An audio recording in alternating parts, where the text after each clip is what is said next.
আমি তিনটি দোয়ার কথা আপনাদেরকে শুনাই। কোরআনে কারিমে সেগুলোর উল্লেখ করে আল্লাহ তাআলা আবার সাথে সাথে সার্টিফিকেট দিয়ে দিয়েছেন এবং বলেছেন এই দোয়াগুলো আমার নেককার বান্দারা আমার কাছে করেছে, আমি সেগুলোকে মঞ্জুরও করে দিয়েছি। সেই রকম তিনটা দোয়া আমরা যদি আমাদের জীবনে পাঠ করি, জীবনের সকল সমস্যার জন্যই কিন্তু এই তিনটা দোয়া ঘুরে ফিরে আমাদের প্রযোজ্য হবে। তার একটা হলো কঠিন বিপদে, কঠিন মুসিবতে রক্ষার যখন কোনো পথ খোলা নেই, দেয়াল যখন পিঠের সাথে লেগে গেছে, এরকম সময়ে আমরা দেখেছি আল্লাহর একজন নবী ইউনুস আলাইহিস সালাম আল্লাহর কাছে কিছু বাক্য বলে প্রার্থনা করেছেন। আল্লাহ তাআলা তাকে বিপদ থেকে উদ্ধার করেছেন। কি দোয়া ছিল সেটা? ফানাদা ফিজ যুলুমাত, মাছের পেটে থেকে, অন্ধকারের মধ্যে থেকে, যেখানে মৃত্যু সুনিশ্চিত, সেই জায়গায় তিনি অবস্থায় আল্লাহর কাছে দোয়া করেছেন, আল্লা ইলাহা ইল্লা আনতা সুবহানাক ইন্নী কুনতু মিনাজ জালিমিন। দোয়া করে বলেছেন, আল্লাহকে আহ্বান করে ডেকে বলেছেন, ও আল্লাহ, লা ইলাহা ইল্লা আন্ত, আপনি ছাড়া কেউ সত্যিকারের মাবুদ নেই, ইন্নী কুনতু মিনাজ সুবহানাক, আপনার পবিত্রতা বর্ণনা করছি, ইন্নী কুনতু মিনাজ জালিমিন, আমি হলাম জালিমদের অন্তর্ভুক্ত, আমি নিজের প্রতি নিজে অবিচার করেছি, আমি নিজে ভুল করেছি। আল্লাহর কাছে এই দোয়া করে, এই বাক্যগুলো বলে আল্লাহর কাছে দোয়া করেছেন কে? ইউনূস আলাইহিস সালাম।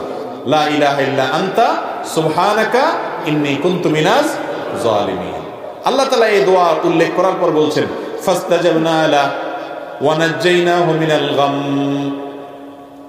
এই দোয়া করার পর আমি তার ডাকে সাড়া দিয়েছি, ইউনূসের ডাকে সাড়া দিয়েছি এবং তার বিপদ থেকে তাকে উদ্ধার করেছি।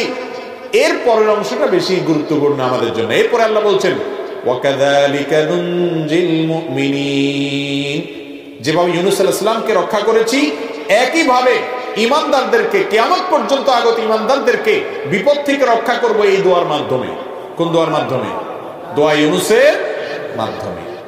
যে কোনো বিপদে পড়ে গেছেন, কোরআনে বর্ণিত কবুল হওয়া দোয়া, নিশ্চিত আল্লাহর কাছে গ্রান্টেড কবুল হওয়া দোয়া, আল্লাহর নবীর দোয়া আল্লাহ কবুল করেছেন, সেটা আল্লাহ জানিয়েও দিয়েছেন। আবার ঈমানদার বান্দারা করলে সেটাও কবুল করবেন, ওয়াদা করেছেন।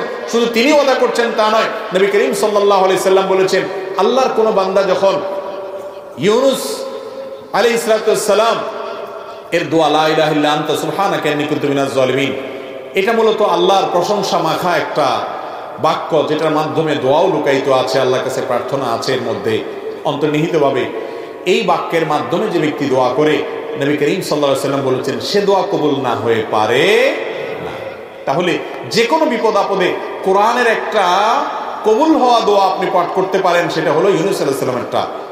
সেই বাক্য হলো আল্লাহকে ডেকে বলবেন, ও আল্লাহ, লা ইলাহা ইল্লা আন্ত সুবহানাকা ইন্নী কুনতু মিনাজ জালিমিন। মানুষের জীবনে আরেকটা বড় সমস্যা হলো অসুখ বিসুখ, দুরারোগ্য ব্যাধি, এমন মুসিবত, এমন অসুখ, যে অসুখ থেকে আরোগ্য লাভের কোনো উপায় আমরা খুঁজে পাচ্ছি না। সাধারণ চিকিৎসা আমরা গ্রহণ করব, সুন্নাত, নবী করিম সাল্লাল্লাহু আলাইহি সাল্লাম বলেছেন, তোমরা চিকিৎসা গ্রহণ করো, রোগ হলে ঔষধ সেবন করো। আপনার কোন দুষ্ট জিনের প্রভাব যদি আপনার মধ্যে হয়ে থাকে বলে প্রমাণিত হয়, তাহলে আপনি কোরআন হাদিসের আলোকে ঝাড়ফুঁক করেন, ঠিক আছে, এগুলা গ্রহণ করেন। তবে মূল কাজ ওই আসল জায়গায় দরখাস্ত করে রাখেন, কারণ মঞ্জুর হবে সেখান থেকে। আর সেটার জন্য আল্লাহ নবী আইয়ুব আলাইহিস সালামের একটা দোয়া আল্লাহ খুব পছন্দ হয়েছে, কোরআনে সেটা উল্লেখ করেছেন। ওনার দোয়াটাও আল্লাহ তাআলা কবুল করেছেন। তিনি কি বলেছেন?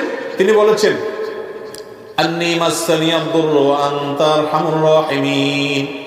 তার অসুখটা ছিল অনেক মারাত্মক অসুখ, অনেক কষ্টের অসুখ, যে অসুখের কারণে তার কষ্টের শেষ সীমানায় তিনি পৌঁছে গেছেন।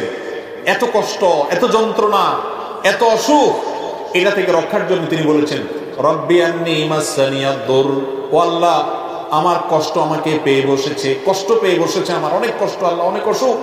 ওয়া আনতা আরহামুর রাহিমিন, অথচ আপনি সকল দয়ালুদের মধ্যে শ্রেষ্ঠ দয়ালু, অর্থাৎ আমার প্রতি রহম করেন। এটা বলার পর আল্লাহ বলছেন, ফাস্তাজাবনা লাহু ফাকাশাফনা বিহি মা বিহি মিন দুর। এই দোয়া করার পর আমি তার দোয়া কবুল করেছি এবং তার বিপদকে দূর করেছি।